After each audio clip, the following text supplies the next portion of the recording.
The future has arrived. As the world and humanity itself moves faster and faster into unimaginable possibilities, old institutions that built connection and shaped our sense of meaning are falling by the wayside. In their wake, profound questions about ethics, our purpose, and spirituality demand new answers. Join your host, Scott Mason, in Season 2 of the Purpose Highway podcast. We will explore how these social changes will revolutionize our society. We will learn how they impact our own search for connection and meaning.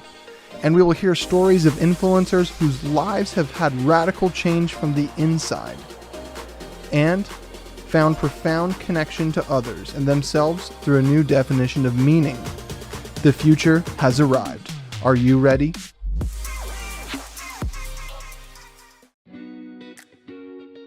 When you're racing down the Purpose Highway, we want to make sure you're healthy and happy every step of the way.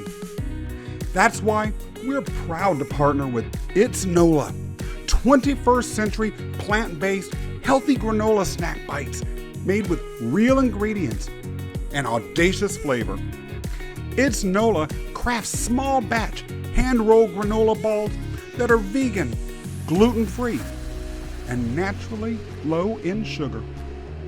It's NOLA's delightful bites come in 3 flavors: luscious cranberry coconut, sassy mango masala, and dark, decadent, chewy chocolate.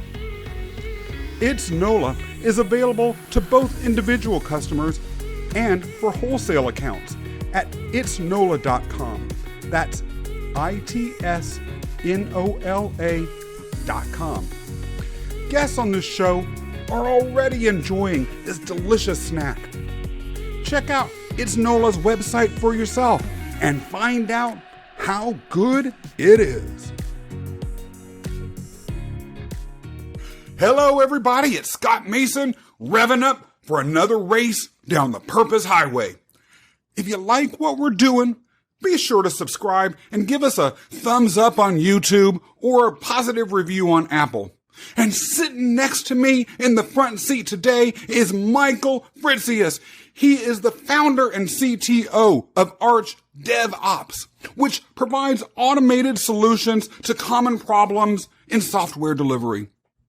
He's also a contributing author to Biz Catalyst 360 Degrees and a podcast host. Fritz, welcome to the show. How are you today? Oh man, I am outgunned. It is rare that I get to talk with somebody that's more extroverted than me. So I'm like, I gotta calibrate. I gotta get ready. No, I'm good. It's good. Life is just complex. It's a struggle. It's beautiful. It's chaotic, but woohoo, we're here. We're here and talk about giving an answer to a hello that goes as to the exact themes of this show. You just knocked it out of the park. What a pleasure. Thank you. Thank you, man. It's good to be here. It's great to have you. Fritz, your podcast, The Hot Mic at Arch DevOps, talks about people's stories, about how they got started in business, what their dream is all about, what they're passionate about, but also the challenges and struggles they face as they create something out of nothing. You yourself, with your business, created something out of nothing. How did you do that? It was completely accidental. You know what? You just sort of were walking down the street one day and suddenly you started a business? Yeah, pretty much. Yeah. I mean, I have been telling people lately, I have like this little mini, I want to say elevator pitch when people are like, hey, what's it been like? And I said, I don't have a career. I have a careen. That's basically, woo, all over the place, man. It is not planned.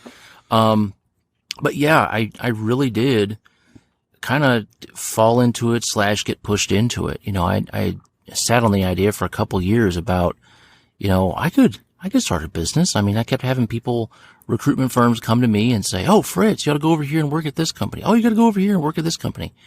like, wow, there's a lot of demand here.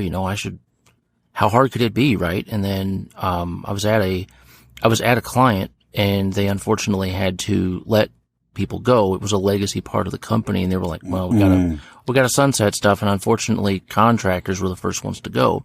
Mm-hmm. And that's when I got my opportunity. I went home and I hit the button and I became a business. I filed for an LLC. I actually had all the information up on the Secretary of State website, and I was kind of, oh my goodness, am I doing this right? And I just, boom, no hesitation, done. Cost me $60, $61.25 because I paid with a credit card, but I became a business. And I'm serious. I never, all the stuff that I've learned, which I'm sure we're going to get into in a bit here. I never realized how deep and how crazy the entrepreneurial life is, but God help me, I can't quit. So we'll just, see what happens. You say that it is a careen that your career has been. And interestingly enough, when you were prepping for this show, I asked you a bunch of questions. And one of them that you said really spoke to you was the concept of life as an adventure. Mm-hmm. Talk to me a little bit about why that particular question speaks to you and how that relates to the great careen that you have described your life as. Man.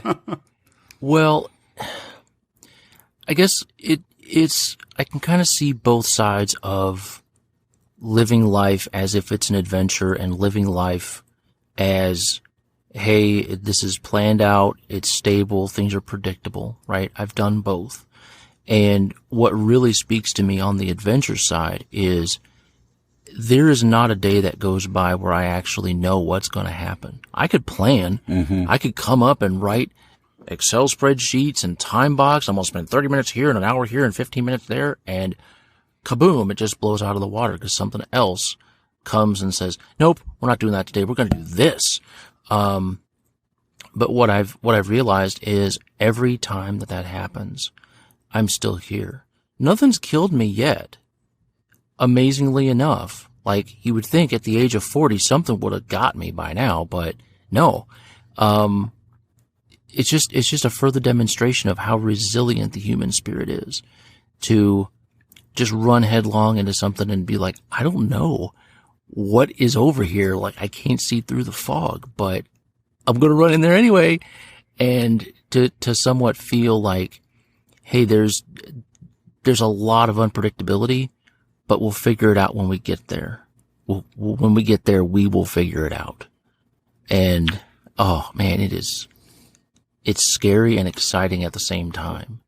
You know what I mean? Yeah, I actually really do. And you're raising some points that really speak to me as well as probably speak to a lot of the audience members here. Safety. Mm-hmm.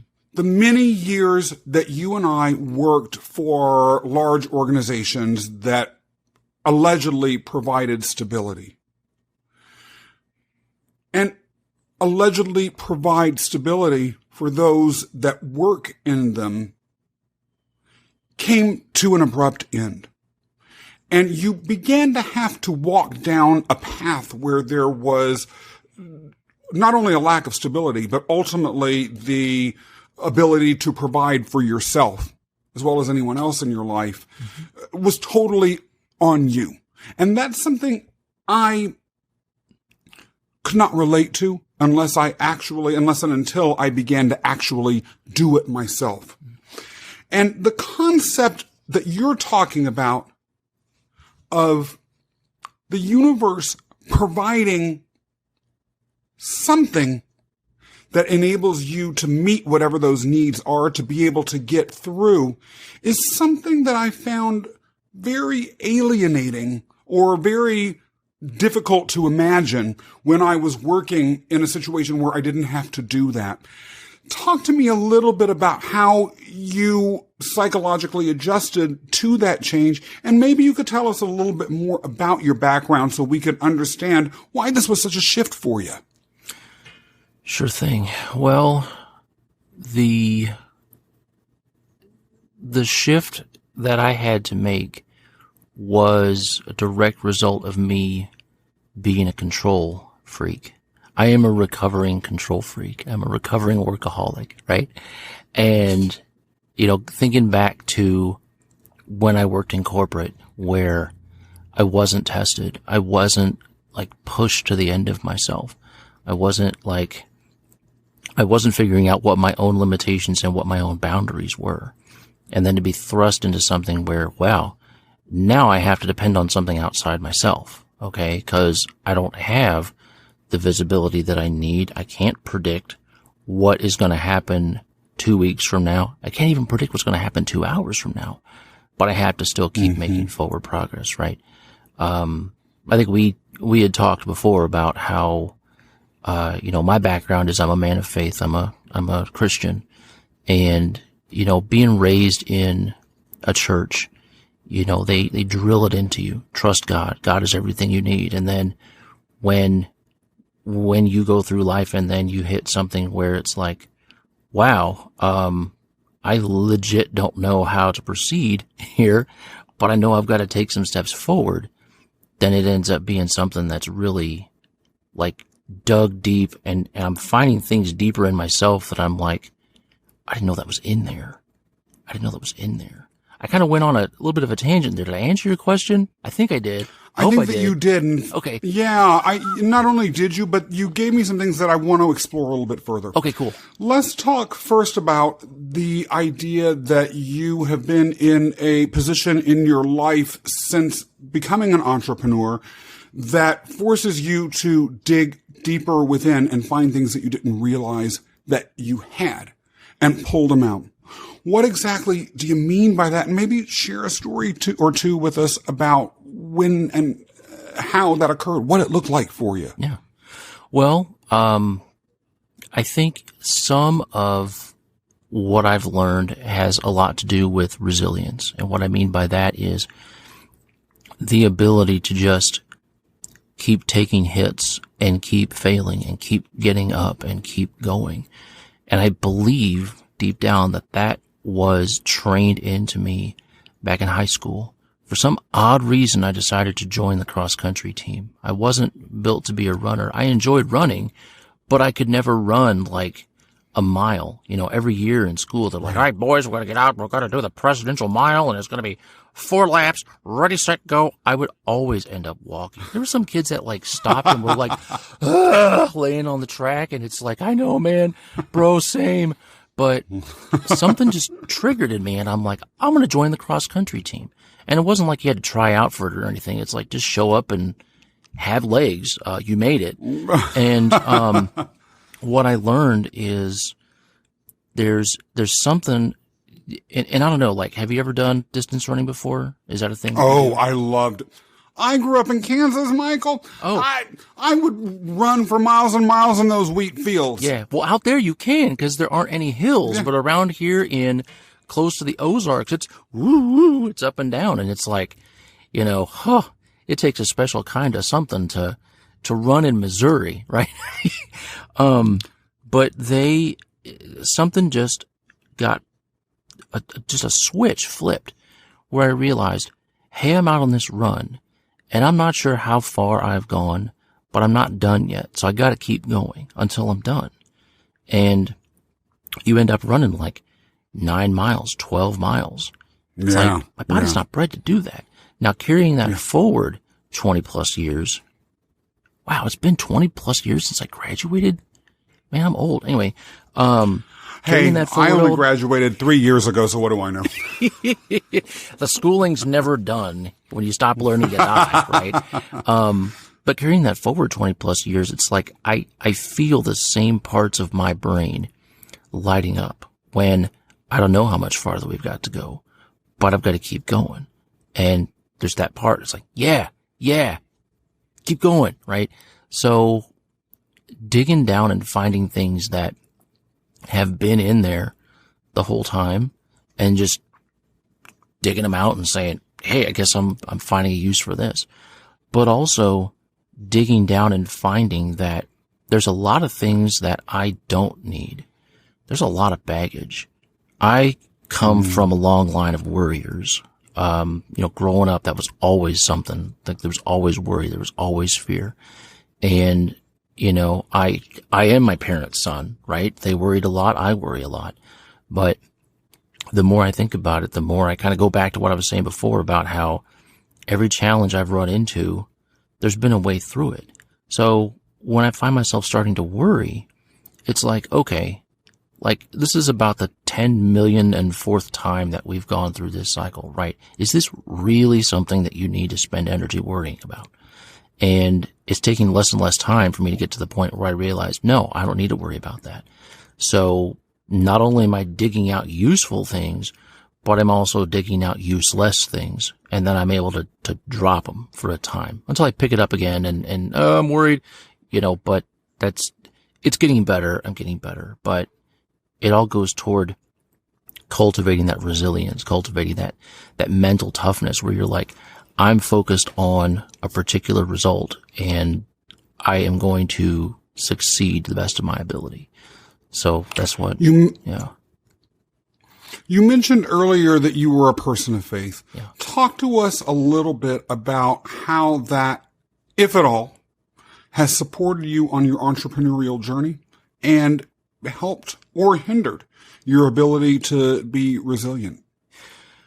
Well, it's really helped me be resilient because I find that my strength comes from something outside myself. There's plenty of resilience, but it's there because life has almost been orchestrated in a way where the challenges are not too difficult that I got to tap out, but they're not so easy that it's like, this is a piece of cake, right? It's just, it's almost like playing a video game. It's just, you level up. You're never hitting something so hard. You don't run into like a level 10 billion monster when you're like a level 4, it's like, I'm in danger. There's always that little bit of like, you're going to get dinged up, but you'll be fine. But it's really, it's helped me realize that the way my life has gone is by design. And I know God's got a big hand in that. And I, just kind of look back and say, okay, historically, what's happened? What big challenges have I run into? I'm a cancer survivor. I dealt with loss of family. I lost my dad at a young age. He was 65 when he passed away. So, there's just a lot of things that have come up where it's like, looking back, that's what I needed at the time. And there were areas of my life that were strengthened that I would be a complete wuss in had those things not happened in that particular order. So I would say there's nothing about my faith that's like hindered me, I guess if I weren't, I could like run out there and be like super unethical and not have any like, oh yay, my conscience isn't like, but hey, I've got ethics, right? So, but it's not really hindered me in any way. Not that I can think of. It's a good question though. Well, I asked that because part of what motivates many ongoing entrepreneurial drives is a connection to a sense of purpose that many entrepreneurs find in their professional mission that some of those working in corporate America, although not all, can feel very alienated from. And to the extent that there is that sense of purpose that entrepreneurs can have in their mission, that also helps them develop resilience. You talked about a feeling that your life was orchestrated. And it's interesting that you mentioned the whole video game analogy because there are some totally dorm room 1 a.m. conversations after some smoking and some drinking that reminds me of that remark where there are serious thinkers out there that say things like, well, for all we know, this is all just a video game that we're in. And it's all exactly what you're described as, orchestrated. We're plugged in. We're not aware of who built the video game. We're not aware of what roles we're playing or not. But it is very much a game that we level up to. And then eventually either we go out of it or it it switches us off. And so what you're talking about and that I see is embedded in what you're relating to are themes of at least potentially connection to purpose, of spirituality, of resilience. Am I just seeing that connection, or is that something that you connect to your own faith? And if you connect it to your faith, do you feel that your faith has changed during your entrepreneurial journey? Oh, that is the question of the hour, sir. Do I feel like my faith has changed because of my entrepreneurial journey? The answer to that is yes. I mean, the purpose that I feel overall is beyond just being an entrepreneur. It's beyond being a dad. It's beyond being a husband. It is be the best me that I can be. Like, I am Michael Fritzius. I am defined as, a man. There's certain things and abilities that I have where it's like, okay, do it the best you can. Go hard or go home. And running a business is an extension of that. Being a dad is an extension of that, or a husband. All that stuff is an extension of be the best me that I can be. And how that ties back to my faith then is like, all right, well, if I'm looking at my life as a Christian, what does that mean? How do I be the best Christian I can be? How can I make the biggest impact in the hearts and lives of the people around me? And, having crazy things happen as part of building a business where it just takes you past what you thought you were capable of. When you come back and then you deal with people that have like never even dipped their toes in that world, it's like, everybody's got an oh shit bar, right? So ours is like way up here, and a lot of other people's are like way down here, and they're worried about stuff that is so, I don't want to say easy, because everybody's big thing, like to them, that's their big thing. But now guys like you and I, we have been elevated and made stronger, where we can come alongside and lift other people up and help them get through those challenges that are like, this is really, really hard for me to do. And it's like, hey, let's do this together. We'll work together. If I hadn't built a business, I wouldn't be able to do that. I'd be worried about, quote unquote easy stuff, right? So yeah, it's kind of a beautiful complex. It looks chaotic on the outside, but on the inside, everything is just related. It's like, this is video, right? We got our fingers like interlocked, right? It's all tied together, and I love it, but it's scary and it's painful, man. You know what I mean? It is. It really is. Talk to those in the audience who might have been thinking about stepping into a more entrepreneurial or even artistic phase in their career, because I feel like being an artist is a lot like being an entrepreneur. There's the same level of risk. There's the same putting yourself out there. There's the same possibility that you may not get cash, or you may have to go through a whole lot of ups and downs, and you have to constantly push yourself to create more and more. So anyone who is in one of those sorts of professions, or who has made that their path, talk to us about, or who may be contemplating that, talk to us a little bit about how they can gather the courage and the strength to be able to do what you have done, to be able to have confidence that their own resilience will be there as they begin to walk that journey. Okay. Well, specifically for those people, like there are people out there, like you intimated toward, like they're not thinking about it. Okay. This message is not for them. If you have heard that clarion call of, I think I want to be an entrepreneur, I think I want to be an artist. Listen, you have to heed that call. All right. And I'm not saying this as a misery loves company. Like, oh man, this really sucks. Like, I cannot be the only person that goes through this. Come suffer with me, right? No, it's deep down. You know that this is what you've got to do. Now that said, I don't know how to tell somebody to gather courage for it, because when I started, it was a slam dunk. It's like, hey, I'm just going to file for an LLC and then I'm going to go find a client. Like, how hard could it be? It got hard real quick, about a year and a half in. And I didn't know that was going to happen.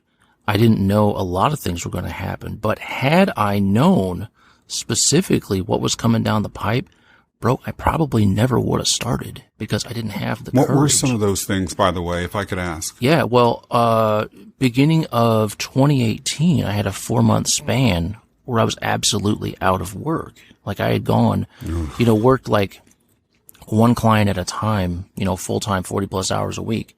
And then when the work dried up, then I was working really hard to find stuff to fill my pipeline. But, tale as old as time, right? You're either hunting or you're farming, but you can't really do both unless you're like diversifying your time. So that's the situation I was in. Now, looking back, it's like, yeah, it took 4 months to get through that. But at the time, it's like, oh my goodness, how long is this going to last? Like what? Are we going to run out of money kind of thing? I never knew going in what that was like. I've had clients where, I had one client in particular where it did not end well. And, looking back, it's like, I know what the problem was. I know exactly what the problem was. But at the time, I got tunnel vision and I thought, I got in defense mode, and that wasn't the level of conversation that was needed. I needed to come in and be the consultant instead of like kowtowing to something that was a power play. And that ended. They terminated the contract, and I just felt useless. I felt like a complete failure. My mind was my own worst enemy. Still is. I've got a little bit better control of it these days. But yeah, I mean, it's like going back to what you said before, what we were talking about. When it comes to courage, you'll always have the right amount of that. However much you need is what you'll have available.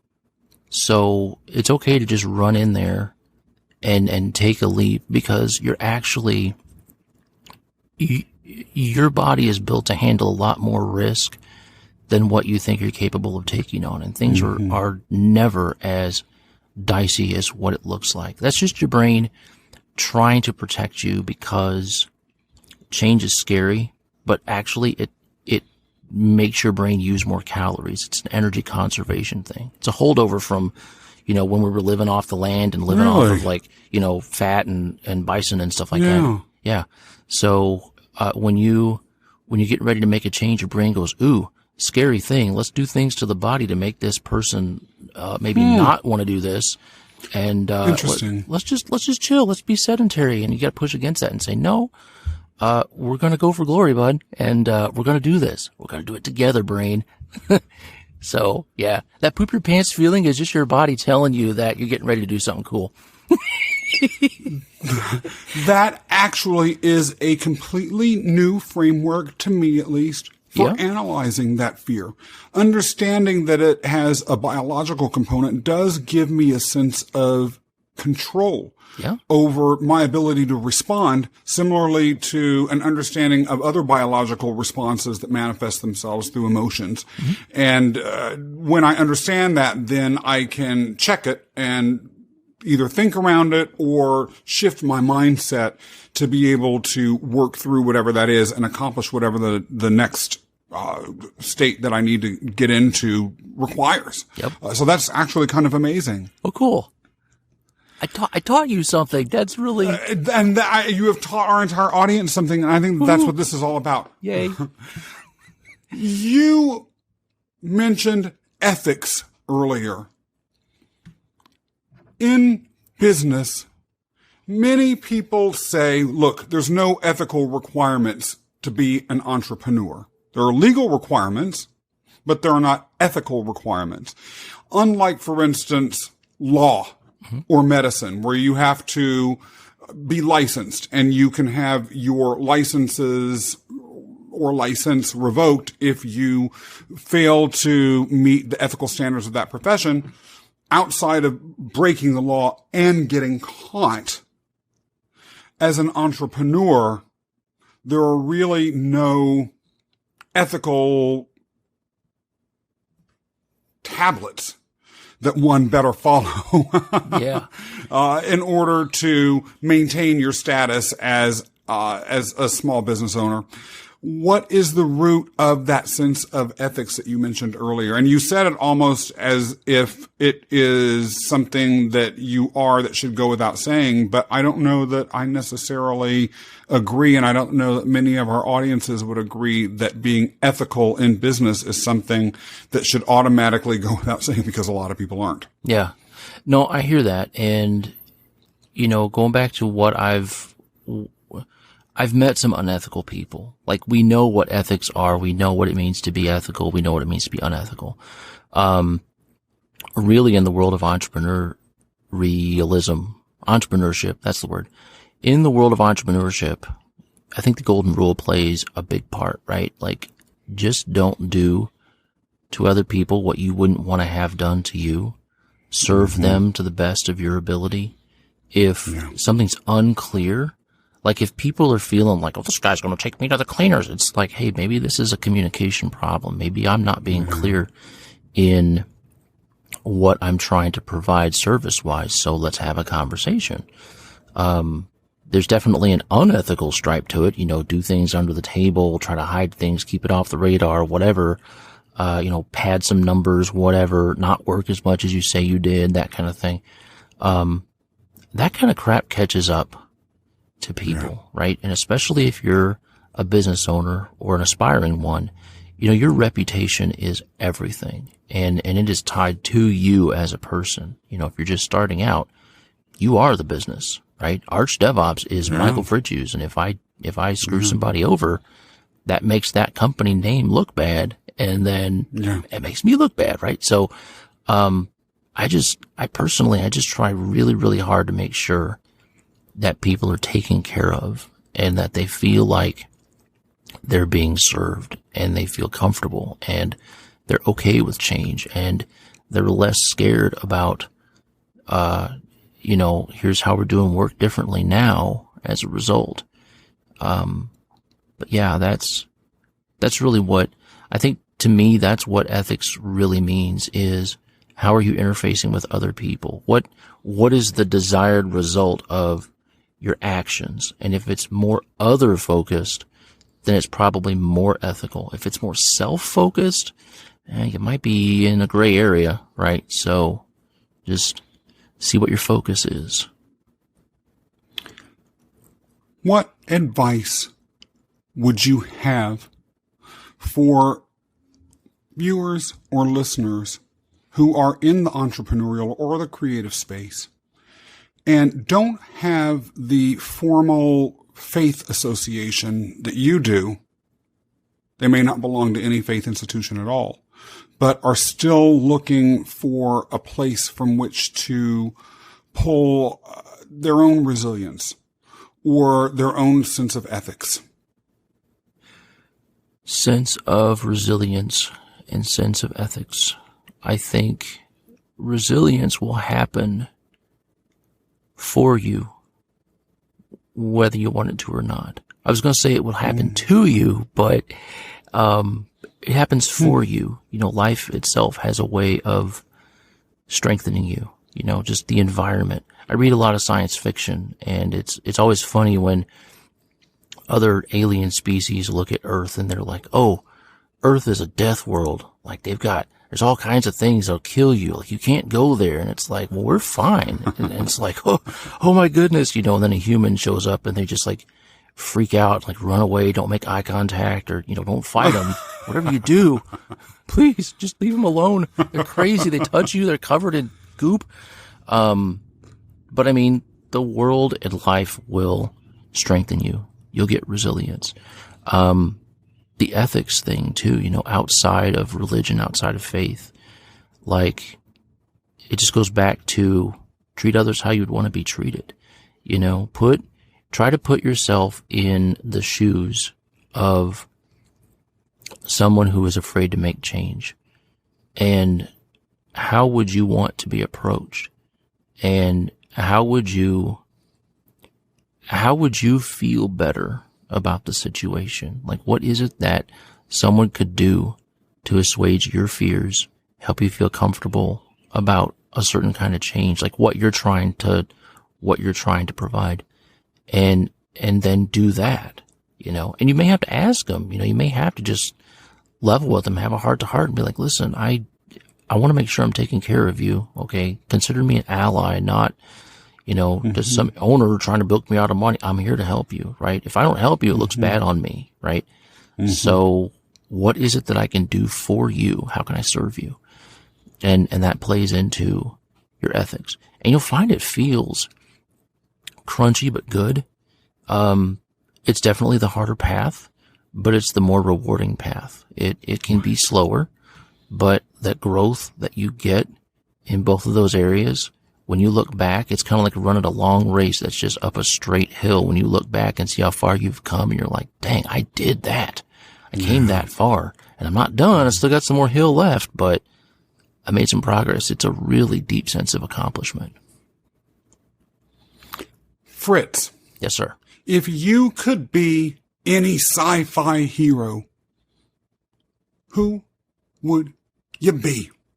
The guy on Firefly, the character, Nathan Fillion, I think he's just got that.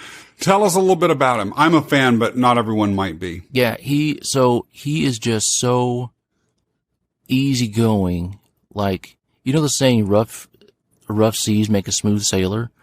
Like, That's him, right? And I'm like, if I could be any sci-fi hero, like, that would be the guy. And I've seen scenes on that show where everybody's like, oh my goodness, they're freaking out. But they're still not freaking out as hard because he's him, right? Like, I want to be that guy, and I strive to be that guy when I'm working with clients as well. It's like, I get it. I got a mosquito flying in my ears. Sorry. That's what I get for doing these in a truck with the window cracked. I've been in corporations where people are just absolutely squashed down. They can't think. They're like 100% lizard brain, and they don't want to take risk. And it's funny because those are the same companies that are like, innovation is one of our core tenets. And I'm like, dude, no, it's not. If people can't take risk, then no, they're not innovating. They're just, right? Yeah. But to come alongside and be that person that says, hey, I know where you're coming from, and I've been through this. Like, let's work together. We're gonna try some crazy, but we're gonna learn some things while we're at it. And I want to be with you there every step of the way. Like, that's who I want to, that's who I am. I don't want to, you know, be like, I got to work to that. Like, I am like that. People love working with me, which is weird hearing people say that. Like, man, Fritz, you're really fun to work with. I'm glad one of us thinks so. Cause I think I'm intolerable around. I can't stand myself half the time. Right. But yeah, it's just, that's the guy. I feel bad. Like, what is his actual, like, I know his real name, but I forget his name in the show. I don't remember any of the characters' names. Yeah. I remember some of the plots. I remember the vest that he wore all the time. I've watched too much sci-fi. I'm immersed in everything, and I get all of them mixed up after a while. I enjoy them in the moment, and the next thing I know, I've forgotten. So, but I know exactly who you're talking about, and anyone who has not watched Firefly absolutely should, because it's an amazing show. Yeah. Fritz, how can folks find out more about you? Oh, they can find my website, which right now is going through a little bit of an overhaul. Well, it's a lot of bit of an overhaul. There's been a lot of changes here. But I'm going back to, it's a one-man show. I'm focused solely on automation of all kinds, a lot of time consuming stuff that just gets eliminated. You know, reclaim your life, reclaim your time, get control of your schedule, that kind of thing. Find me at archdevops.com. All one word, no funny stuff. And there's some pretty cool resources there. I just wrote a book. I forgot to tell you this since the last time we talked, dude. I just wrote a book, and it's about if you want to have awesome software, you need to start with awesome culture. And it's a real short, it's going to look big because it's like 72 pages, but it's a quick read. Like you can knock it out in 2 lunch breaks. But it's up at the top there, it says books. And then you go to the page and it's like, well, that's the only one. You can't miss it. So I should just say book. But congratulations, man. That's thank awesome. you, man. Feels good. And I can all the stuff out of my head, I can cram it full of other things that I didn't have room for. Yeah, exactly. ArchDevOps.com, and you can contact me, Fritz, at ArchDevOps.com if you want to reach out directly. I have an email address. You're welcome to use it. And, I'd love to hear from some of your listeners. I love talking with people. Well, you know that because we get along great because we're both talkers. We're both talkers, man. We're both jabbers. That's what I was going to say. We're both jack jars, we're just chatting.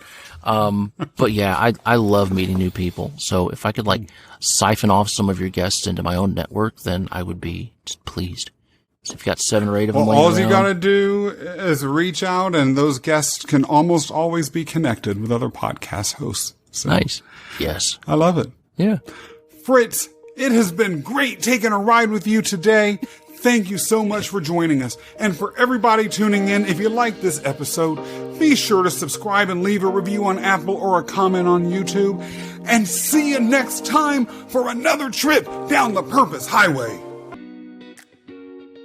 When you're racing down the Purpose Highway, we want to make sure you're healthy and happy every step of the way. That's why we're proud to partner with It's NOLA, 21st century plant-based healthy granola snack bites made with real ingredients and audacious flavor. It's NOLA crafts small batch hand-rolled granola balls that are vegan, gluten-free, and naturally low in sugar. It's NOLA's delightful bites come in 3 flavors: luscious cranberry coconut, sassy mango masala, and dark, decadent, chewy chocolate. It's NOLA is available to both individual customers and for wholesale accounts at itsnola.com.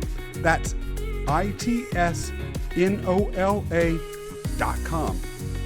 Guests on this show are already enjoying this delicious snack. Check out It's NOLA's website for yourself and find out how good it is.